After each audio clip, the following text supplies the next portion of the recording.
দর্শক, এই মুহূর্তে দাঁড়িয়ে আছি কোটবাড়ি উপজেলার করগাঁও ইউনিয়নের ভাট্টা সুকুন বাড়ির মধ্যে। দর্শক, আমরা এই মুহূর্তে দেখতে পেলাম যে মানিকখালী হতে বিশাল বড় একটি মিছিল আসতেছে করগাঁওর উদ্দেশ্যে।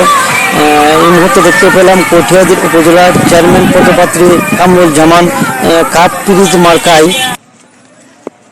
আমি আমাদের কোটবাড়ি উপজেলাবাসীর সর্বস্তরের জনগণের ভালোবাসা পেয়ে আমি যেন জয়ী হতে পারি।